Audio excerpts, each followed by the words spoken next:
사도행전을 읽어오신 분은 알 것 같은데. 마가의 다락방은 할 차례가 아니잖아요. 지금 마가의 다락방은 지금 한참 지났는데 무슨, 안 읽어오시나 봐. 읽어오라고 했는데. 자꾸 그 범위만큼 자꾸 반복해서 읽어야지, 읽고 듣고 해야지 자기게 되니까. 그래야지 이렇게 탑이 쌓여져 저렇게 올라가는 거예요. 이렇게 쭉.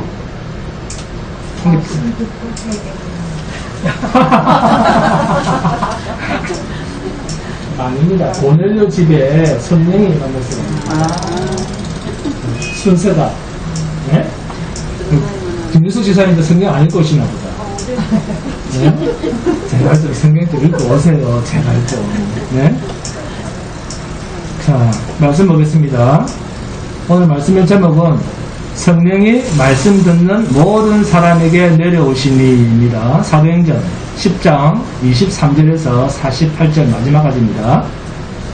자, 오늘 말씀의 제목은 성령이 말씀 듣는 모든 사람에게 내려오시니. 사도행전 10장 23절에서 48절까지입니다. 성령이 말씀 듣는 모든 사람에게 내려오시니. 사도행전 10장 23절에서 48절까지입니다. 다 찾았습니까? 자, 함께 봉독합니다. 시작. 베드로가 불러들어 불쑥하게 하니라. 이튿날 일어나 그들과 함께 갈새 요빠에서 온 어떤 형제들도 함께 가니라.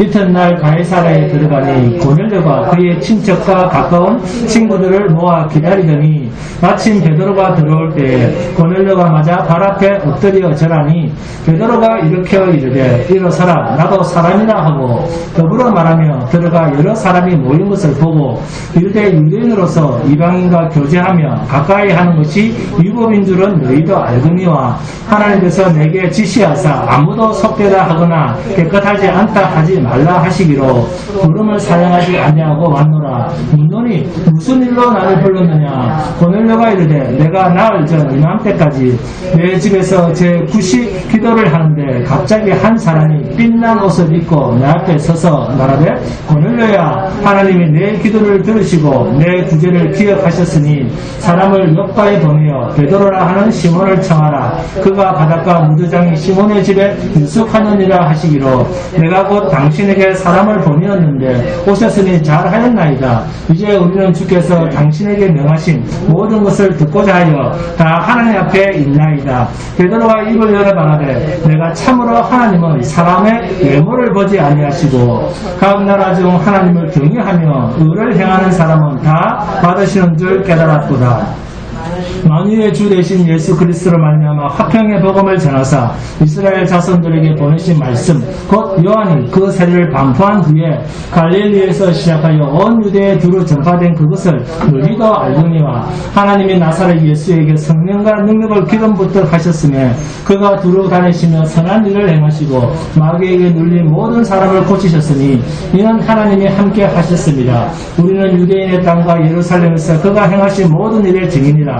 그를 그들이 나무에 달아 죽였으나 하나님이 사흘 만에 다시 살리사 나타내시되 모든 백성에게 하신 것이 아니요 오직 미리 택하신 증인 곧 죽은 자 가운데서 부활하신 후 그를 모시고 음식을 먹은 우리에게 하신 것이라.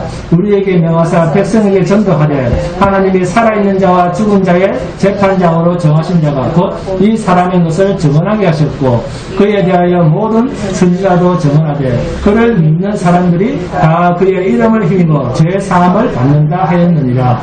베드로가 이 말을 할 때 성령이 말씀 듣는 모든 사람에게 내려오시니 베드로와 함께 온 할례 받은 신자들이 이방인에게도 성령 부어 주심으로 말미암아 놀라니 이는 방언을 말하며 하나님 높임을 들음이로라. 이에 베드로가 이르되 이 사람들이 우리와 같이 성령을 받았으니 누가 능히 물로 세례 베품을 그말이여 하고 명하여 예수 그리스도의 이름으로 세례를 베풀라 하니라. 그들이 베드로에게 며칠 더 머물기를 정하리라. 베드로는 불순종한 요나와는 달리 이방인을 구원하시려는 하나님의 위대한 세계 선교 비전을 이제는 자신의 비전으로 내면화시키고 있습니다. 베드로는 하늘에서 내려온 보자기에 쌓인 짐승을 잡아먹으라는 하나님의 명령에 저항을 했고 고넬료의 집에 도착하기 전에는 그 부정한 짐승들을 잡아먹으라는 하나님의 명령을 이방인 선교 명령으로 받아들이거나 이해하지를 못했습니다. 베드로는 사실 이방인들과의 접촉 자체를 거부하는 아주 완고한 민족주의자여 보수적인 신앙인이었습니다. 그런데 여파로 내려간 후 고넬료 가정에서 일어난 하나님의 주도적인 구원 사역을 친히 목도한 후에야 비로소 이방인 선교에 베드로가 눈을 뜹니다. 그리고 베드로는 자신의 생각과 하나님의 뜻이 서로 달랐다라고 하는 것을 깨닫습니다. 그 근거 구절이 본문 34절 35절입니다. 베드로가 입을 열어 말하되 내가 참으로 하나님은 사람의 외모를 보지 아니하시고 각 나라 중 하나님을 경외하며 의를 행하는 사람은 다 받으시는 줄 깨달았도다. 그죠? 결국 주님께서 고넬료를 만나게 하신 것은 베드로를 위해서였습니다. 고넬료를 들어서 베드로의 이 율법적 사고방식을 주님이 완전히 바꿔놓았습니다. 지금까지 베드로는 이방인을 만나는 것은 위법인 줄 알았습니다. 그러나 본문 44절에서 48절에 등장하는 것처럼 이방인에게도 유대인들과 같은 하나님의 역사가 일어났다는 것을 성령께서 확인시켜줍니다. 본문 44절입니다. 베드로가 이 말을 할 때에 성령이 말씀 듣는 모든 사람에게 내려오시니. 아멘. 자, 물 세례가 먼저냐 성령 세례가 먼저냐 그런 이야기가 아니라 유대인뿐만이 아니라 하나님의 은혜의 말씀 그리스도의 복음이 이방인에까지 갔다. 예루살렘에서 시작한 복음이 유대와 사마리아와 이제는 땅끝까지 복음이 전해지고 있다는 것입니다. 그래서 사도행전은 사도들의 행전이 아니라 성령 행전이라고 하는 것입니다. 성령이 주도적으로 사도들을 이끌어갑니다. 본문 33절입니다. 내가 곧 당신에게 사람을 보내었는데 오셨으니 잘하였나이다. 이제 우리는 주께서 당신에게 명하신 모든 것을 듣고자 하여 다 하나님 앞에 있나이다. 네? 주께서 당신에게 명하신 모든 것, 이게 뭡니까? 증언이죠, 증언. 우리는 주께서 당신에게 명하신 모든 것을 듣고자 하여 다 하나님 앞에 있나이다. 이방인 이 고넬료의 이 말을 듣고 베드로가 얼마나 놀랐겠습니까? 이렇게도 인간은 생각이 자기 중심적입니다. 여러분, 하나님은 어떤 분이십니까? 본문 34절에 나옵니다. 베드로가 입을 열어 말하되 내가 참으로 하나님은 사람의 외모를 보지 아니하시고, 아멘? 하나님은 사람의 외모를 보시지 않습니다. 그렇다면 사람은 어떻다는 겁니까? 그렇죠. 사람은 외모를 본다는 것입니다. 그런데 외모를 보는 그 사람들 중에 35절입니다. 각 나라 중 하나님을 경외하며 의를 행하는 사람은 다 받으신 줄 깨달았도다. 네? 각 나라 중이라는 말은 그 가운데 여러 이방 나라 가운데서 하나님을 경외하며 의를 행하는 사람은 다 받으신 줄 깨달았도다. 이 말씀을 잘못 보게 되면 우리가 잘하면 하나님께서 우리를 인정하시는구나 이런 말로 잘못 알아들을 수 있습니다. 그런 의미가 아닙니다. 자, 그러면 본문 28절입니다. 자, 함께 봉독합니다. 시작. 이르되 유대인으로서 이방인과 교제하며 가까이 하는 것이 위법인 줄은 너희도 알거니와. 위법, 이 말은 무엇에 근거를 둔 말입니까? 율법입니다. 율법을 기준해서는 이방 사람은 약속의 백성 이스라엘과 상종할 수 없다, 사귈 수 없다는 것입니다. 이런 관점에서 갈라디아서 3장 28절 29절에 유대인이나 헬라인이나 유대인들의 입장에서는 헬라인들과 이방인은 같은 공동체를 이룰 수가 없습니다. 그런데 그리스도 예수 안에서 이제는 하나가 되었습니다.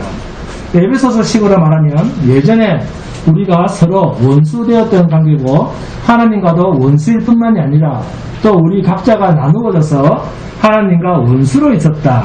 자, 여러분, 세상에 있는 모든 것은 하나님과 원수입니다. 이것을 주님은 내가 너희에게 화평을 주러 온 줄 아느냐. 아비와 자식이, 시어머니와 며느리가 한 가족 가운데서 원수가 되는 것을 말합니다. 이것이 죄의 속성입니다. 죄의 속성은 산수에서 나누기를 할 때 나눔입니다. 죄의 속성은 나누어지는 것입니다. 나누어진다는 것은 서로 원수관계다 그 말입니다. 그러니까 우리가 죄 아래에 있다는 것은 절대 우리 스스로는 하나가 될 수 없다 그 말입니다. 하나가 되지 못하니까 자연적으로 뭘 추구하겠습니까? 하나 되기를 추구합니다. 하나가 될 수 없게 된 것이 죄의 결과인데 그 하나 될 수 없는 본성을 거슬러서 하나가 되려고 했던 사건이 바벨탑 사건입니다.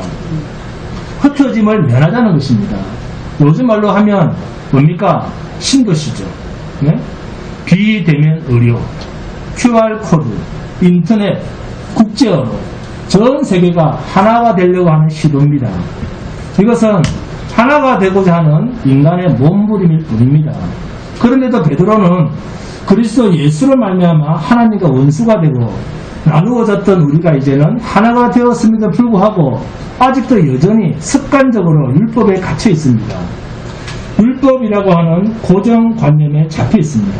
여러분, 하나님은 사람을 외모로 취하지 않으신다라는 말씀 속에 사람은 외모로 취한다라는 말을 넣을 수가 있습니다.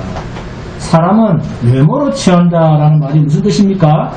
율법의 행위로 자기를 어렵다 여기는 일체의 모습, 이것이 외모입니다. 그러니까 하나님께서 사람을 외모로 보시지 않는다는 말은 인간이 하는 일체의 거룩한 행동을 하나님께서는 받으시지 않는다 그 말입니다. 그렇다면 율법적 행위로 가는 모든 것은 뭐 하는 것이다? 율법적 행위로 가는 모든 것은 뭐 하는 것이다? 외모를 취하는 일이다 그 말입니다. 여기에 대해서 예수님께서 말씀하시기를 사람들 앞에서 의를 행하는 자는 이미 자기의 상을 받았느니라. 아멘? 그런데 이렇게 외모로 추구하는 모습이 오늘날의 교회로 말하면 교회 부흥이라는 말입니다. 부흥이라는 말은 성경에 딱 한 번 등장합니다. 하박국 3장 2절입니다. 여호와여 내가 주께 대한 소문을 듣고 놀랐나이다. 여호와여 주는 주의 일을 이 수년 내에 부흥하게 하옵소서. 이 수년 내에 나타내시옵소서. 진노 중에서라도 긍휼을 잊지 마옵소서. 이 말씀이 나오게 된 배경이 있습니다. 하박국 선지자는 이스라엘에 악이 가득해서 이제는 바벨론 사람들이 유다를 공격해오는 그런 상황에 대해서 하나님께 기도를 합니다. 그때 기도에서 얻은 하나님의 대답이 뭐냐면 이스라엘이 도륙을 당하는 극한 상황임에도 불구하고 뭐라고 하십니까? 하나님은 의인은 믿음으로 말미암아 살리라. 지금 이스라엘 백성들이 막 칼로 도륙을 당하고 죽어나가고 있는데 살려주시는 말이 아니라 하나님께서 뭐라고 기도에 응답을 하시냐면 의인은 믿음으로 말미암아 살리라 라는 이렇게 이 하나님의 기도에 응답을 받는 겁니다. 결국 이 하나님의 말씀은 악이 득세하는 이스라엘에게 이방인들이 쳐들어와서 이스라엘을 멸망을 시키고 나라를 쑥대밭으로 만드는 것은 당연하다는 것입니다. 그래서 하나님의 뜻대로 속히 당신의 뜻이 이루어져야 됩니다. 우리 이스라엘의 이 악한 백성들이 법 없는 자들에게 작살이 나서 넘어지고 파괴되는 것은 당연합니다. 옳습니다. 이 일을 속히 이루십시오. 이렇게 이스라엘이 이방인에게 짓밟히고 없어지는 것이 하나님 편에서 볼 때 뭐였다? 그렇습니다. 히브리어로 하야 부흥이었다는 것입니다. 아멘? 히브리어로 하야 이 말이 부흥입니다. 이스라엘이 칼로 도륙을 당하고 죽어나가는 것이 하나님 편에서는 뭡니까? 살다, 생명을 가지다, 소생하다, 부흥이었다는 겁니다. 이것이 하야, 부흥이라는 본 의미입니다. 아시겠습니까? 이스라엘이 바벨론에게 멸망당하는 것이 하나님 편에서는 부흥이었다는 것입니다. 왜요? 그것이 하나님의 뜻이니까. 아멘. 그래서 이 하나님의 뜻이 속히 이루어지십시오. 오늘날 교회가 쓰고 있는 부흥이라는 개념과는 정반대지 않습니까?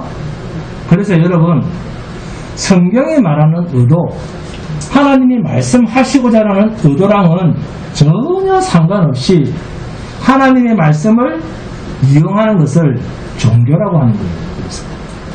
네? 그런 것은 말씀이 아닙니다.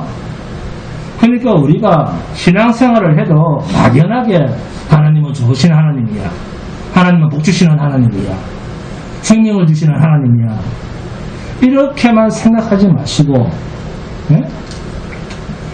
지금 이스라엘 백성은 하나님께서 택하신 약속의 백성입니다. 그렇죠? 하박국 선지자 시대 때는 이들이 속히 이방의 법 없는 자들에게 밟혀서 나라가 망하는 것이 하나님의 뜻이었다는 겁니다. 이러한 하나님의 진노 중에서라도 하나님 뭐하지 마십시오. 이러한 하나님의 진노 중에서라도 하나님 뭐하지 마십시오. 긍휼을 잊지 말아 주십시오. 아멘. 이야기입니다. 이 이스라엘이 이렇게 하나님의 무서운 진노를 받아도 이들이 크게 돌이킬 수 있도록 하나님 기회를 주십시오. 이 말이 이 수년 내에 부흥하게 하옵소서라는 말입니다. 부흥. 하나님께서 죽인 자를 살려주십시오. 그런 말입니다. 부흥. 하나님께서 죽인 자를 살려주십시오. 그래서 하박국서 2장 4절에 보라 그의 마음은 교만하며 그 속에서 정직하지 못하나 의인은 그의 믿음으로 말미암아 살리라. 아멘. 히브리어로 하야입니다. 살리라, 생명을 가지다, 생명을 보존하다, 소생하다, 하야, 부흥하게 하옵소서. 의미만 바뀌어져 있을 뿐 같은 말입니다. 그래서 우리는 외모를 따라가는 것이 아니라 성경이 가르치는 대로 따라가야 됩니다. 이것이 믿음입니다. 왜요? 믿음이라고 하는 것은 인간 쪽에서의 행위가 아니고 하나님 쪽에서의 행위로 나타나진 것입니다. 이게 믿음입니다. 그러므로 하나님께서 일하시고 하나님께서 말씀하시는 것을 받아들일 때 그것이 믿음으로 응답되는 것입니다. 본문은 베드로가 고넬료 집으로 찾아와서 복음을 전하는 장면이 나옵니다. 본문 34절 35절입니다. 이 이야기를 합니다. 결국 본문 35절에 각 나라 중 하나님을 경외하며 의를 행하는 사람은 다 받으신 줄 깨달았도다 라는 이 말이 어디에 붙는 말인가 하면 본문 34절입니다. 하나님은 사람의 외모를 보지 아니하시고, 네? 하나님의 성품 속에 포함된 설명이 35절입니다. 그러니까 하나님은 외모를 취하지 아니하시는 분이시다. 이 말의 강조가 35절입니다. 네? 왜 베드로가 이 말을 할 수밖에 없었느냐? 자신은 이런 하나님과는 정반대되는 시각으로 사람들을 평가해 왔다는 것입니다. 유대인과 이방인을 구분하며 생각해왔던 베드로입니다. 애써서 율법을 지켜서 살려고 했던 베드로였습니다. 율법대로 살았다는 것이 곧 외모를 취하며 살아왔다 그 말입니다.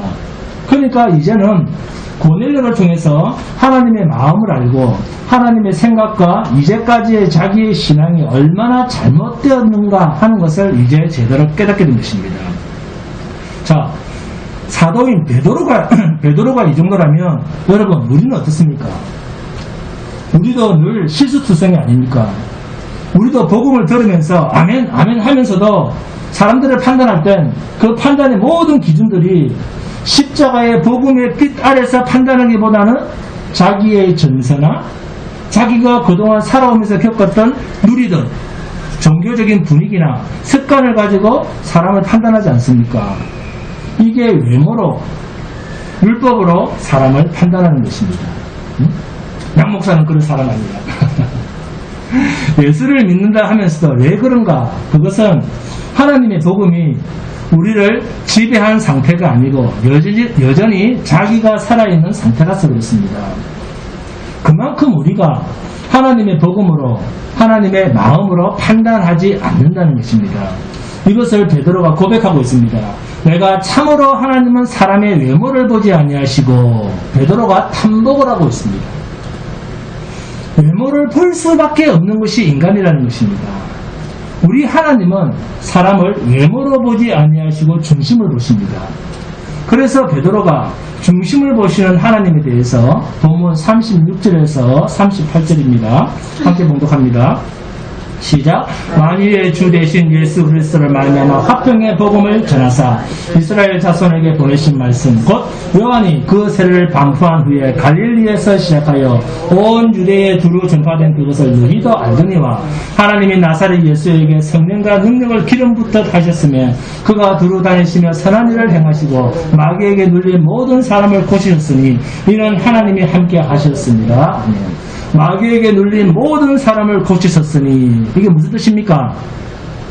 열방 가운데 있는 자를 영원한 하나님의 생명의 나라로 옮겨 놓았다 그 말입니다. 예? 멸망에 있는, 예? 멸망 가운데 처해 있는 자를 영원한 하나님의 생명의 나라로 옮겨 놓았다 그 말입니다. 이 말씀이 히브리서 2장 15절에 나옵니다. 또 죽기를 무서워함으로 한평생 매여 종노릇하는 모든 자들을 놓아주려 하시니, 이것 때문에 주님이 인간의 몸이 되어서 오셨습니다. 결국 그리스도가 이 땅에 오시고 우리를 위해서 십자가에 죽으시고 3일 만에 부활하신 것은 이러한 마귀의 권세로부터 우리를 영원한 생명의 나라로 옮기시기 위한 하나님의 뜻이었다는 겁니다. 베드로의 그 철저한 자기 고백이 본문 39절 40절입니다. 자, 함께 봉독합니다. 시작. 우리는 유대인의 땅과 예루살렘에서 그가 행하신 모든 일의 증인이라. 그를 그들이 나무에 달아 죽였으나 하나님의 사흘 만에 다시 살리사 나타내시되. 아멘. 그를 그들이 나무에 달아 죽였으나. 자, 여기서 그들이 누굽니까? 유대인들입니다. 그들 유대인들이 어떤 짓을 했는가 하는 것을 말하면서 이제는 육신적 유대인이 아니라는 것입니다. 왜요?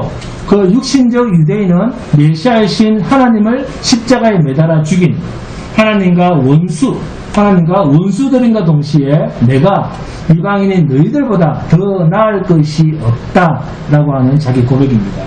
그러니까 이제는 이방인이나 이스라엘이나 하나님 앞에서 다 뭐다? 진노받아 마땅한 죄인들이다. 그래서 이제는 외모적으로 유대인이 아니라 중심으로, 속으로 하나님의 약속 아래에 있는 자가 유대인이요 하나님 나라의 백성이라는 것입니다. 그래서 본문 41절에 모든 백성에게 하신 것이 아니요 오직 미리 택하신 증인 곧 죽은 자 가운데서 부활하신 후 그를 모시고 음식을 먹은 우리에게 하신 것이라. 결국 베드로가 고넬료 앞에서 말하는 것은 증인이란 어떤 자인가를 스스로 자백하고 있습니다. 이 말은 내가 너희들 앞으로 올 때까지는 나는 증인의 삶을 제대로 살지 못했다라고 하는 고백이기도 합니다. 그래서 복음이란 단순한 지식이 아니라 내가 그 복음에 따라서 사는가 하는 삶이 믿음입니다. 그래서 바울은 이 하나님 나라의 속성을 두고 한 말이 아비와 선생, 말과 삶으로 비유를 하고 있습니다. 하나님의 나라는 말에 있지 아니하고 능력에 있다. 여기서 능력이라고 하는 말은 아비로 사는 것입니다. 아버지와 같은 마음으로 사는 것입니다. 베드로는 예수님과 3년 반 동안 그렇게 동거동락했지만 자신의 삶과 그리스도의 복음이 일치하지 않았습니다. 이만큼 사라지지 않는 우리의 죄성과 본성, 세상적인 습관, 외모로 취하는 우리의 속성들이 하나님의 일하심에 얼마나 방해를 하고 있습니까? 사도까지 그렇습니다. 그래서 인간은 예수가 없으면 안 된다는 것입니다. 그래서 예수밖에 없네. 아멘? 그런데 베드로가 멋지게 말하는 부분이 있습니다. 자, 본문 29절입니다. 29절 봅니다. 베드로가 일으켜 이르되 일어서라 나도 사람이라 하고. 아멘? 이런 모습을 보면 베드로가 얼마나 겸손합니까? 그렇죠? 성전 미문에서 구걸하던 안전뱅이를 일으킬 때도 사람들이 놀라며 행각이 모일 때도 베드로가 이스라엘 사람들아, 이 일을 왜 놀랍게 여기느냐?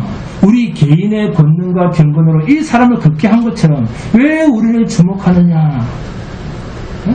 너희가 십자가에 매달려 죽인 그 예수가 이 사람을 성하게 했느니라. 이런 말을 하는 거 보면 베드로는 근본적으로 자신을 낮추는 그 겸손함이 있었던 것 같습니다. 그럼에도 불구하고 율법적 외모를 취하는 그 종교심은 쉽게 없어지지 않았다는 사실입니다. 고넬료 집에 올 때까지 베드로는 유대인과 이방인을 구분하는 그 구별의식이 분명히 있었습니다. 그 근거 구절이 26절에서 28절입니다. 유대인으로서 이방인과 교제하며 가까이 하는 것이 위법인 줄은 너희도 알거니와 너하고 나하고는 다르다는 것입니다. 이만큼 율법은 무섭습니다. 율법은 항상 너와 나를 차별합니다. 그 차별 속에 상이 들어가고 상이 들어가면 저주도 들어갑니다. 자, 상의 개념이 있다는 것은 그 속에 저주의 개념도 있다는 것입니다. 여러분, 하나님께서 아브라함에게 주셨던 그 하나님 나라의 최고의 상급은 누구였습니까? 하나님 자신이었습니다. 그렇게 표현하신 것이 내 방패입니다. 창세기 15장 1절입니다. 이후에 여호와의 말씀이 환상 중에 아브라함에게 임하여 이르시되 아브라함아 두려워하지 말라. 나는 내 방패요 너의 지극히 큰 상급이니라. 아멘. 내 방패 너의 지극히 큰 상급이니라. 자, 다른 표현 같은 의미입니다. 이 말은 하나님께서 신자들에게 주시고자 하신 최고의 보상이 무엇인가를 드러내신 말씀입니다. 하나님께서 신자들에게 주시고자 하시는 최고의 보상은 예수 그리스도입니다. 예수 그리스도의 진리의 말씀 복음입니다. 그러니까 복음을 받은 자들은 이미 모든 보상을 다 받은 사람입니다. 하나님의 나라는 피 안의 세계, 그러니까 불교처럼 진리를 깨닫고 도달할 수 있는 이상적 어떤 경지의 세계가 아닙니다. 우리는 이미 예수 그리스도를 최고의 상급으로 받은 교회요, 그의 백성이요, 하나님의 성도입니다. 아멘. 창세기 15장 1절에 내 상급이라고 할 때 히브리어로 세카르카라는 말은 하나님 자신입니다. 하나님 나라, 이 하나님 자신이 최고의 상급으로, 최고의 보상으로 우리에게 주신 것입니다. 그러므로 하나님 나라의 상급은 성도가 무엇을 행했기 때문에 받는 보상이 아닙니다. 예수 그리스도께서 친히 십자가를 지시고 부활하셔서 신자들에게 먼저 베푸신 하나님의 은혜의 선물입니다. 예수 그리스도께서 우리의 상급이라고 할 때 아버지 하나님의 크신 긍휼하심과 사랑이 여기에 드러나는 것입니다. 하나님 나라의 상급은 신자 자신의 공로 때문에 받는 것이 아니라 그보다 앞선 2000년 전에 여러분이 태어나기도 전에 하나님의 은혜로 받은 것입니다. 오직 하나님의 은혜만이 모든 신자들의 삶의 노고와 수고에 앞서서 받는 최고의 상급입니다. 신자의 최고의 상급이 그리스도 예수입니다. 우리는 믿음으로 이미 최고의 상급을 받았습니다. 그래서 상급론은 절대로 복음이 될 수가 없습니다. 그렇기 때문에 우리가 죄인으로 교회에 모였다고 하면 차별이란 있을 수가 없습니다. 교회는 그리스도 예수 안에서 죄인인 자들로 모두가 고백하며 모인 사람들입니다. 그래서 교회가 그리스도 예수 십자가 앞에서 죄인으로 고백하지 않는 자는 아무리 몸이 와 있어도 그 사람은 교회가 아닙니다. 그러니까 교회는 자신이 그리스도 앞에서 죄인인 것을 인정하는 자만이 교회의 일원이 되는 것입니다. 그래서 죄인은 어차피 죽어야 할 자예요. 죽음 앞에 놓여있는 자이기 때문에 차별이란 있을 수가 없습니다. 죽을 죄인을 위해서 그리스도 예수의 십자가가 그냥 우리를 살려준 것입니다. 그래서 우리는 죽는 은혜도 똑같고 살려주시는 은혜도 똑같이 받은 자들입니다. 차별이 없습니다. 이것이 교회의 모습입니다. 그런데도 죄인이라고 말하고 십자가의 은혜라고 말하면서 이웃에 대해서 차별을 한다면 그것은 베드로의 이중적 모습과 같은 것입니다. 이런 자에 대해서 하나님이 얼마나 안타까우면 이방인인 고넬료 앞에 베드로를 세워놓겠습니까? 여러분, 성도가 하나님이 주신 은혜로 사는 자라고 하면 그 은혜, 곧 믿음에 의해서 맺어지는 당연한 열매가 있습니다. 자, 그게 무엇인지 보겠습니다. 야고보서 2장 14절입니다. 제가 봉독하겠습니다. 자, 야고보서 2장 14절입니다. 내 형제들아, 만일 사람이 믿음이 있노라 하고 행함이 없으면 무슨 유익이 있으리요? 그 믿음이 능히 자기를 구원하겠느냐? 자, 행함을 말씀하시면서 아브라함의 이삭 바침과 라합이 정탐꾼을 숨겨둔 그 행위를 가지고 믿음의 행위를 설명하고 있습니다. 하나님께서 주신 믿음과 행함이라고 하는 것은 자, 서로 똑같은 하나님의 일하심입니다. 이해하셨습니까? 자, 믿음도 하나님의 일하심이고 행함이 나타나는 것도 하나님이 일하셨기 때문에 내가 행함이 나타나는 겁니다. 이해하셨죠? 아브라함이 자 100세에 죽은 줄 알고 받은 아들도 자기가 만든 것이 아니요 12년 키웠을 때 하나님께서 내 나라 잡아라 하실 때 주신 자도 하나님이시고 받으실 자도 하나님이시며 이 아이를 죽이시고 다시 살리실 자도 하나님이시다라고 하면서 전적으로 하나님의 주권에 맡기면서 아브라함이 아이를 잡으려고 합니다. 이것이 믿음으로 나타내는 행함입니다. 믿음으로 나타나는 행함입니다. 누가 좀 착하게 사는 단순한 행동이 아닙니다. 하나님께서 주신 믿음을 하나님이 드러내시는 방식입니다. 이해하셨습니까? 하나님이 여러분에게 주신 믿음을 하나님이 드러내시는 방식. 이게 행함입니다. 죽이고 살리시는 것이 전적으로 하나님께 있고 망하고 흥하는 일이 하나님께 있습니다. 그래서 이런 하나님의 일하심에 신뢰를 보내고 우리는 그냥 하나님 당신 처분대로 하십시오 그러면서 열심히 사는 것입니다. 아들을 주셨으면 왜 이번에 달라고 합니까? 그렇게 항의를 하는 것이 아니라 죽여도 예, 주셨으니까 갖고 가시는 모양이다 하고 드리는 것입니다. 이방인이지만 자 애국 땅에 와서 지금 우리 땅이라고 하는 자기 땅 자기 나라로 몰려 들어온 그 이스라엘 사람들에게 자신의 땅 가나안 땅을 하나님께서 그들에게 주실 줄 아는 그 라합의 고백이 이방인이요 자기 나라와 대적할 자 그 정탐꾼을 섬기고 상천 하지에 하나님과 같으신 분은 없다라고 하는 그녀의 믿음이 정탐꾼을 숨기는 그런 행위를 하게 했다는 것입니다. 하나님이 그 주신 믿음으로 그 행위가 나타나게 했다는 것입니다. 지가 한 게 아닙니다. 그래서 하나님이 주신 믿음 이꼬르 행함입니다. 하나님이 믿음을 주시고 하나님이 행하게 하시는 거예요. 내가 하는 게 아닙니다. 그 행함은 하나님의 일하심의 결과라는 것입니다. 믿음이 있노라 하고 행함이 없으면 죽은 믿음이다. 그러니까 무슨 행동해야 되지? 우리는 다 그렇게 생각하는데 그게 아니라 믿음을 하나님께서 주셨으면 주신 하나님께서 그 믿음에 상응한 행동, 삶까지도 하나님께서 간섭하셔서 나타내시지 않겠느냐? 하나님이 일하신다 그 말입니다. 전적인 하나님의 일하심입니다.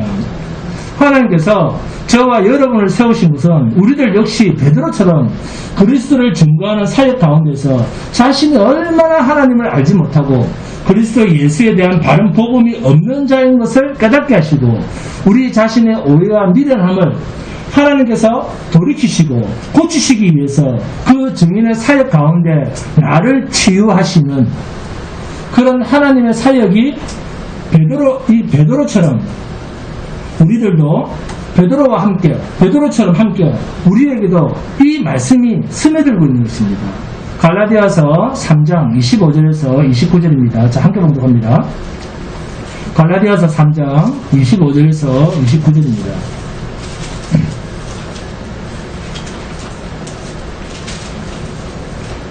갈라디아서 3장 25절에서 29절입니다. 다 찾습니까? 갈라디아서 3장 25절에서 29절 시작. 믿음이 온 후로는 우리가 초등교사 아래에 있지 아니하노라. 너희가 다 믿음으로 말미암아 그리스도 예수 안에서 하나님의 아들이 되었으니 누구든지 그리스도 합하기 위하여 세례를 받은 자는 그리스도로 옷 입었느니라. 너희는 유대인이나 헬라인이나 종이나 자유나 남자나 여자나 다 그리스도 예수 안에서 하나이니라. 너희가 그리스도의 것이면 곧 아브라함의 자손이요 약속대로 유업을 이을 자니라. 왜 사도 바울이 율법과 복음을 세밀하게 대비하면서 이렇게 말합니까? 믿음은 우리가 아는 대로 하나님의 선물입니다. 그렇죠? 그러나 초등교사라고 표현된 율법은 하나님의 선물인 믿음에 대항하는 하나님의 자기 수고와 거룩한 애씀이라는 것입니다. 인간의 애씀과 수고에는 분명한 차별이 있거든요. 돈이 적은 사람이 돈 많은 사람을 경쟁해서 어떻게 이기겠습니까? 중요한 이길 수 있겠습니까? 자, 못난 사람이 네? 바보가 잘난 사람을 이길 수 있겠습니까? 못난 사람이 잘난 사람에게 어떻게 똑같은 승리를 거둘 수가 있겠습니까? 그래서 바울은 믿음의 선물 안에는 이러한 차별이 없다. 이것을 말하기 위해서 율법과 복음을 철저하게 대비시켜서 말하는 것입니다. 저와 여러분이 그리스도를 믿는 것이 하나님의 은혜요, 하나님의 자비요, 하나님의 인도하심이요, 하나님의 신실하심이었다. 그렇다고 하면 우리가 다른 사람을 대할 때 나를 향한 이 하나님의 변함없는 차별없는 사랑으로 사람을 대하는 것이 믿음의 정체성 아니겠습니까? 그러므로 그리스도 예수가 가지는 십자가의 복음은 인간들이 가지는 모든 이질적 요소에 대한 편견과 독성 그리고 자기 고집을 넘어서는 하나님과 하나됨의 능력입니다.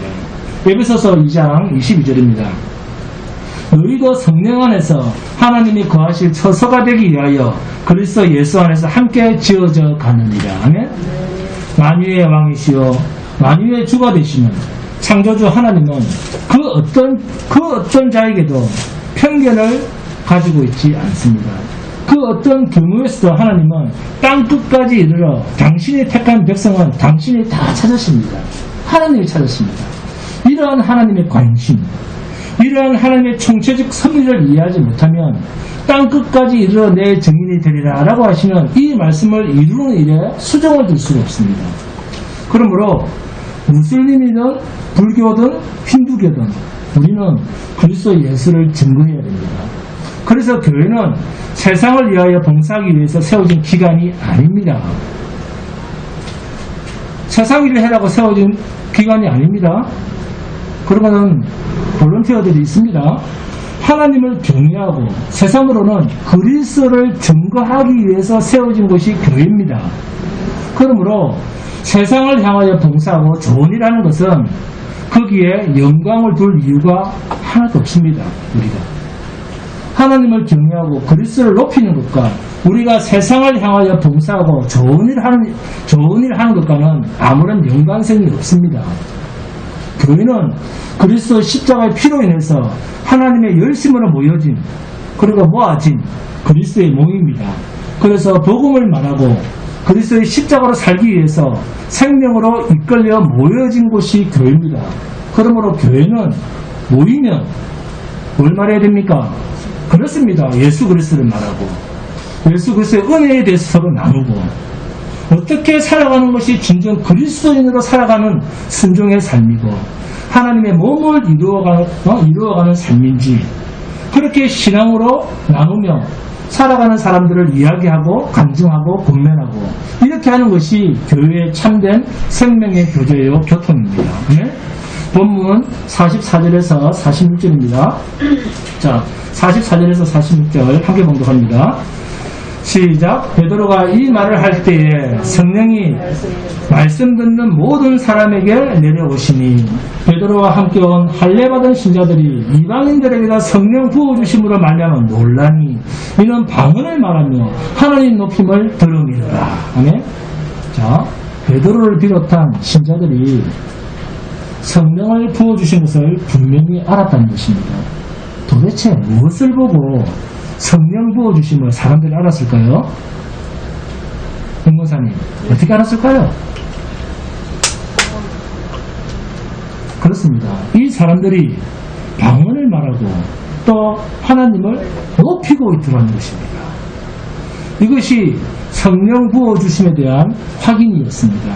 무슨 신기한 현상이 있었던 게 아닙니다. 자, 여러분 잠깐 주목합니다. 방언이 뭡니까? 방언, 여러 다른 지방의 말, 각국 나라의 말, 이게 방언입니다. 자, 그런데 방언을 말했답니다. 그죠? 그러면 이 방언이 어떤 방언이겠습니까? 하나님 나라의 말은 말이 아닙니까? 네?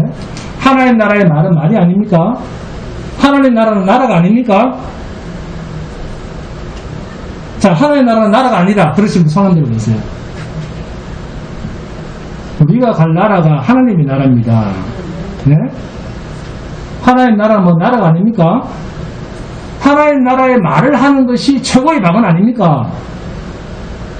지금 제일 먼 나라의 말을 하고 있습니다. 누가요? 하나님을 알 수 없다라고 매도해버린 이방인 고넬료의 가정 식구들이 이 하나님 나라의 말을 하기 시작합니다. 하나님 나라의 말이 뭡니까? 진리입니다. 말씀입니다. 아멘? 여러분, 하나님 나라도 나라 아닙니까? 그 나라의 말을 했으니까 방언이죠. 이방인 로마 사람인 고넬료의 가정이 어떻게 그리스도의 십자가의 복음을 이야기할 수가 있습니까? 그러니까 이게 성령을 받은 증거 아닙니까? 여러분, 이 방언을 왜 세상 사람들은 알아듣지 못하고 세상 사람들은 인정하지 않을까요? 하나님 나라의 말이니까 그렇습니다. 그래서 방언입니다. 왜? 세상 사람들은 못 알아들으니까. 그 내용 자체가 귀에 안 들린다 그 말이 아니라 자기들은 도무지 인정할 수 없는 말을 하고 있다는 겁니다. 말하자면 고넬료의 가정이 그 식구들이 세상이 알아듣는 그런 말을 세상이 알아듣는 그런 말을 한 것이 아니라 하나님 나라의 이야기를 그들이 했다는 겁니다. 그러면 무슨 말을 했겠습니까? 십자가 예수와 관련된 말을 했을 것입니다. 놀라운 일이죠. 베드로 입장에서는 이보다 더 놀라운 일은 없었을 겁니다. 할례를 받았으면서도 신자된 사람들이 볼 때도 이방인이 어떻게 이런 이야기를 할 수 있나? 이방인이 이런 이야기를 할 수 없다. 깜짝 놀랐습니다. 그러면서 하나님 높임을 들으리라. 어떻게 하나님을 높입니까? 요한복음에 나옵니다. 내 말을 듣는 것이 하나님의 말씀을 듣는 것이요 나를 높이는 것이 하나님을 높이는 것이라. 아멘? 지금 이들이 예수를 믿고 그리스도를 찬양하고 있다는 것은 보내신 자를 믿고 보내신 자를 찬양하는 것이 되었다는 겁니다. 결국 성령이 임하시면 무슨 신비한 짓을 하는 것이 아니라 성령이 임하면 그리스도를 말하겠다고, 그리스도를 말하고 그리스도를 증거하고 또 자신의 삶을 통해서 그리스도를 보여주는 그리스도의 삶을 살게 된다는 것입니다. 이것이 성령의 능력을 입은 자의 모습입니다. 이러한 성령 받은 자의 모양이 그리고 이 성령 받은 자의 모임이 교회입니다. 그래서 교회가 보여지는 것은 그리스도 예수밖에 없습니다. 아멘? 하나님만 높입니다. 여기에는 다른 것을 첨가시킬 수가 없습니다. 우리가 교회를 모이는 것은 주의 말씀을 듣기 위해서입니다. 우리가 교회를 모이는 것은 예수 그리스도를 알기 위해서입니다. 오직 교회는 그리스도를 말하고 그리스도를 기뻐하고 그리스도 되게 하신 하나님을 찬양하고 성도는 그리스도처럼 살아가는 것입니다. 이게 교회입니다. 그러므로 성령 부음을 받은 성도는 미교회, 내교회가 따로 있을 수가 없습니다. 여러분, 예수 그리스도에 대한 은혜가 바닥이 나면 예수 그리스도에 대한 은혜가 바닥이 나면 예수 그리스도의 은혜가 없으면 자기가 속한 교회만 보이고 주님이 세워가시는 교회는 안 보입니다. 그래서 자연히 자기만 보호하려고 하는 보호 본능이 발동하면서 사장이 다른 동네 슈퍼마켓처럼 네 교회, 내 교회 이렇게 구분합니다. 그러나 우리 속에 같은 성령이 오셨다고 하면, 같은 진리를 선포하는 교회라고 하면 이 교회, 내 교회는 없습니다. 진리의 성령은 한 번 오시면 영원히 떠나시지 않습니다. 그 성령은 우리로 하여금 하나님의 마음을 읽고 하나님의 마음을 알고 하나님의 마음을 깨닫고 하나님의 마음에 합한 자가 되도록 인도하십니다. 그래서 성령을 받은 자는 세상에 대한 염려를 갖지 않습니다. 그리스도의 사랑, 십자가의 완전한 구속의 능력이 우리를 붙잡고 있기 때문에 세상에 대해서 성도는 담대합니다. 죽음의 심판대 앞에 갈 때까지 담대합니다. 우리가 이러한 그리스도 예수의 진리 속에서 만난 사람들이라는 사실을 잊지 마시기 바랍니다. 오직 하나님께서 베푸신 십자가의 사랑, 그것만 은혜인 줄 알고 그것만 붙들고 살아갈 수 있기를 바랍니다. 십자가에서 피 흘린 그리스도를 생각하면 나를 위해 죽으신 예수님만 존귀하게 보이고 감사할 수밖에 없습니다. 저와 여러분은 그리스도 예수 십자가의 보혈의 피 안에서 만나진 교회입니다. 우리는 일로 만난 게 아닙니다. 우리는 일로 만난 것도 아니요, 다른 세상의 인연으로 만난 것도 아닙니다. 부르신 하나님은 당신이 부르신 목적에 합당하게 살게 하시려는 하나님의 의도가 있습니다. 우리를 죽음에서 건져내실 땐 분명히 우리를 향한 목적이 있습니다. 우리를 통해서 생명 되시는 예수 그리스도를 증거케 하는 그 증인의 삶으로, 증인으로, 당신의 증인으로 삼으시려고 우리를 죽음에서 건져내셔서 지금 세상에 있게 하신 것입니다. 본문 44절 46절에 베드로가 이 말을 할 때 성령이 말씀 듣는 모든 사람에게 내려오시니 이는 방언을 말하며 하나님의 높음을 들어 미르라. 할렐루야. 우리가 그리스도를 증거할 때, 우리가 진리를 증거할 때 그곳에 성령이 임하십니다. 사랑하는 여러분, 저와 여러분이 살아가는 세상은 말씀이 귀한, 정말 진리를 찾아보기 힘든 세대요, 말세 지말입니다. 말씀이 너무 귀해서 이제는 더 이상 진리를 듣기가 힘든 이 마지막 때에 저와 여러분에게 들려지는 오직 그리스도 예수의 이 복음이, 복음 안에서 여러분의 마음을 활짝 열고 영원한 생명을 듣고 그 생명만 삼아가시는 복된 성도가 되시기를 주님의 이름으로 축원드립니다. 찬송하시겠습니다. 찬송가 54장입니다.